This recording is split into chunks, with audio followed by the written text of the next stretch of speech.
Hello everyone, welcome to दृष्टि जी के point. दोस्तों, आज हम इस वीडियो में एमपी जी के सीरीज़ को आगे बढ़ाते हुए आज हम देखने वाले हैं मध्य प्रदेश की नदियाँ, जो कि काफ़ी ज़्यादा इंपॉर्टेंट टॉपिक है अगर आप किसी भी एग्ज़ाम की तैयारी कर रहे हैं तो। चलिए फिर दोस्तों शुरुआत करेंगे फर्स्ट क्वेश्चन के साथ। फर्स्ट क्वेश्चन होगा, नर्मदा नदी मध्य प्रदेश में कितने किलोमीटर बहती है? यानी मध्य प्रदेश में जो नर्मदा नदी की लंबाई है वह कितनी है?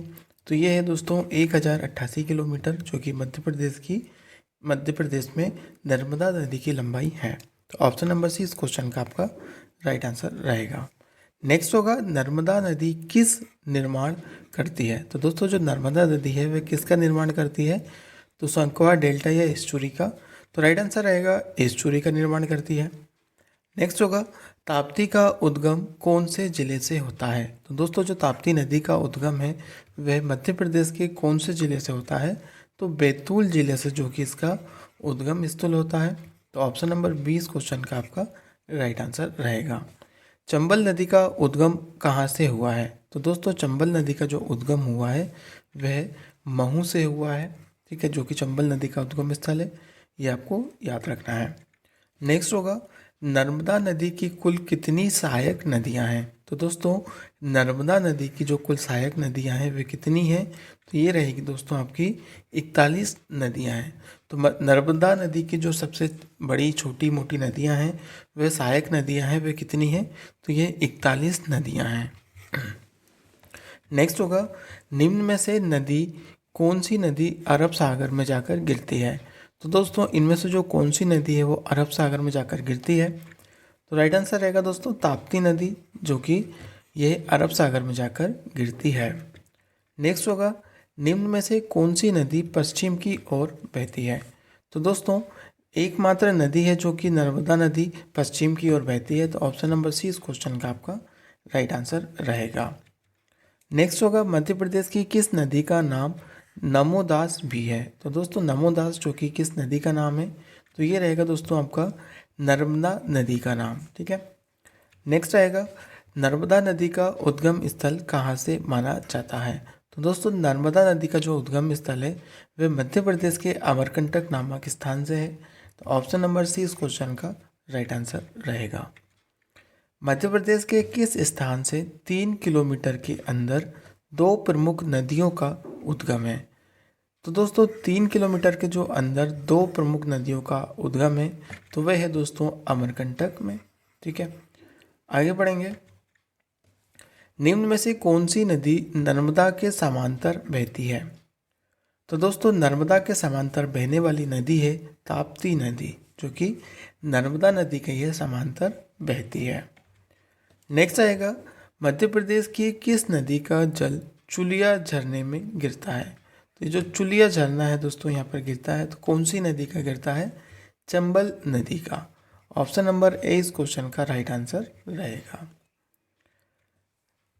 नेक्स्ट होगा, बेतवा नदी का उद्गम स्थल कौन सा है? तो दोस्तों, बेतवा नदी का जो उद्गम स्थल है वह रहेगा आपका कुमरा गांव। ठीक है, कुमरा गांव, जो कि ये बेतवा नदी का उद्गम स्थल है। नेक्स्ट होगा, निम्न नदियों में दक्षिण की ओर बहने वाली नदी कौन सी है? तो यहाँ पर दोस्तों, जो दक्षिण की ओर बहने वाली नदी है वह रहेगी आपकी वेन गंगा, जो कि दक्षिण की ओर यह बहती है। कुंवारी नदी का उद्गम स्थल कौन सा है? तो दोस्तों, जो कुंवारी नदी का उद्गम स्थल है वह है शिवपुरी का पठार से। नेक्स्ट होगा, मध्य प्रदेश का सबसे बड़ा नदी समूह कौन सा है? तो दोस्तों, जो मध्य प्रदेश का सबसे बड़ा नदी समूह है वह कौन सा रहेगा? तो ये रहेगा नर्मदा, चंबल और सोन। तो ये समूह दोस्तों जो कि सबसे बड़ा नदी समूह है। ठीक है। चचाई जलप्रपात किस नदी पर स्थित है? तो चचाई जलप्रपात यहाँ पर दोस्तों आपसे पूछा हुआ है, तो ये स्थित है दोस्तों बिहार नदी पर। ठीक है, आगे बढ़ेंगे। भालकुंड जलप्रपात कहाँ पर है? तो दोस्तों, जो ये भालकुंड जलप्रपात है ये आपका स्थित है सागर में। नेक्स्ट होगा, मध्य प्रदेश की किस नदी को स्वर्ण नदी भी कहा जाता है?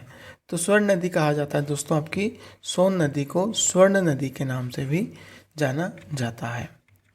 वर्ष 2002 में मध्य प्रदेश की नदी से अर्धनारीश्वर की मूर्ति प्राप्त हुई थी। तो ये किस नदी से प्राप्त हुई थी साथियों? तो ये शिवना नदी से, जो कि अर्ध नारीश्वर जी की मूर्ति यहाँ से प्राप्त हुई थी। निम्न में से कौन सी नदी सीधे गंगा नदी में जाकर गिरती है? तो दोस्तों जो सीधे गंगा नदी में जाकर मिलती है वह नदी कौन सी रहेगी?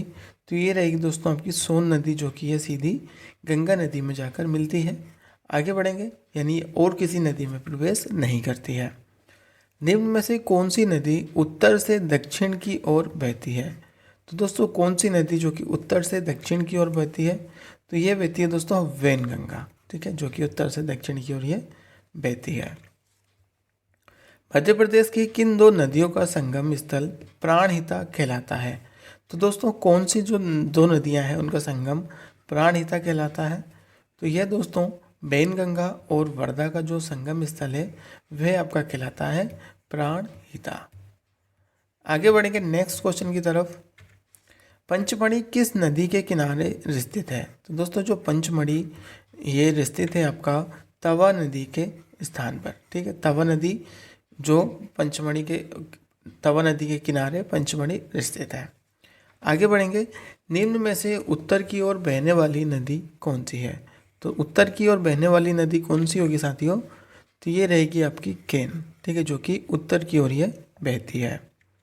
सोन नदी का उद्गम स्थान कौन सा है? तो दोस्तों सोन नदी का जो उद्गम स्थान है ये रहेगा आपका अमरकंटक से, और नर्मदा नदी का भी कहाँ से दोस्तों? ये भी अमरकंटक से है। आगे बढ़ेंगे, पांडव जलप्रपात कहाँ पर है? तो दोस्तों जो पांडव जलप्रपात है ये स्थित है आपका पन्ना के निकट, ठीक है, पन्ना के निकट ये स्थित है। कौन सी नदी पर है? तो ये नीचे आपको कमेंट बॉक्स में कमेंट करके बताना है कि कौन सी नदी पर जो पांडव जलप्रपात स्थित है। निम्न में से किस नदी को मध्य प्रदेश की गंगा कहा जाता है? तो दोस्तों मध्य प्रदेश की गंगा किस नदी को कहा जाता है?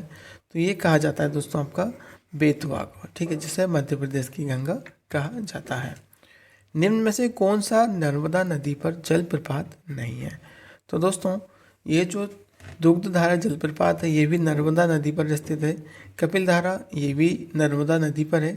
चित्रकूट ये दोस्तों जो कि नर्मदा नदी के पर नहीं है। तो ऑप्शन नंबर सी इस क्वेश्चन का राइट आंसर रहेगा। सिपरा, काली सिंध किस नदी की सहायक नदियां हैं? तो दोस्तों ये दोनों किस नदी की सहायक नदियां हैं? तो ये रहेंगी आपकी चंबल की, ठीक है। तो दोस्तों सिपरा और काली सिंध ये चंबल नदी की दोनों सहायक नदियां हैं, तो ये आपको याद रखना है। नेक्स्ट रहेगा, सांची एवं विदिशा नगर किस नदी पर स्थित है? तो दोस्तों सांची और जो विदिशा नगर ये किस नदी पर स्थित है? तो ये है दोस्तों आपका बेतवा नदी पर, ठीक है। निम्न में से किस नदी का वर्णन कादम्बरी तथा मेघदूत में मिलता है? तो दोनों ये जो वर्णन किया है कादम्बरी तथा मेघदूत में, तो किस नदी का वर्णन यहाँ पर मिलता है? तो ये मिलता है दोस्तों आपका बेतवा नदी का, ठीक है। तो बेतवा नदी का जो कि इन ग्रंथों में भी कादम्बरी तथा मेघदूत में मिलता है। निम्न में से किस नदी को वाल्मीकि रामायण में सुभागधि कहा गया था? तो सुभागधि कहा गया था दोस्तों जो कि सोन नदी को, ठीक है। नेक्स्ट होगा, पुराणों में वैनगंगा को किस नाम से पुकारा गया है? तो दोस्तों पुराणों में जो वैनगंगा को पुकारा गया है दीदी, वेया और बेवा, तो उपरोक्त सभी यानी ऑप्शन नंबर डी इस क्वेश्चन का राइट आंसर रहेगा। इन सभी नामों से जो कि पुराणों में वैनगंगा नदी को पुकारा गया है, तो ये भी आपको याद रखना है। बुंदेलखंड की जीवन रेखा कहलाती है, तो साथ ही जो बुंदेलखंड की जीवन रेखा है वह कौन सी नदी कहलाती है? तो ये कहलाती है दोस्तों आपकी बेतवा नदी, ठीक है। निम्न में से कौन सी नदी प्रदेश की सर्वाधिक प्रदूषित नदी है? तो यहाँ पर दोस्तों जो सर्वाधिक प्रदूषित नदी आपसे पूछी हुई है तो ये है आपकी बेतवा नदी, ठीक है, जो कि सबसे प्रदूषित नदी है। बेतवा नदी किस में मिलती है? तो दोस्तों जो बेतवा नदी है ये किस नदी में जाकर मिलती है? तो ये मिलती है आपकी यमुना नदी में, यानी ऑप्शन नंबर सी इस क्वेश्चन का राइट आंसर रहेगा, यमुना नदी। तो दोस्तों ये रही आज की हमारी वीडियो। अगर उम्मीद है आप सभी को पसंद आई हो तो वीडियो को एक बार लाइक शेयर कर दीजिएगा। चैनल को सब्सक्राइब नहीं किया तो चैनल को सब्सक्राइब कर बेल आइकन को ऑन कर लीजिएगा। चलिए मिलते हैं एक नई वीडियो के साथ, तब तक के लिए बाय बाय, जय हिंद।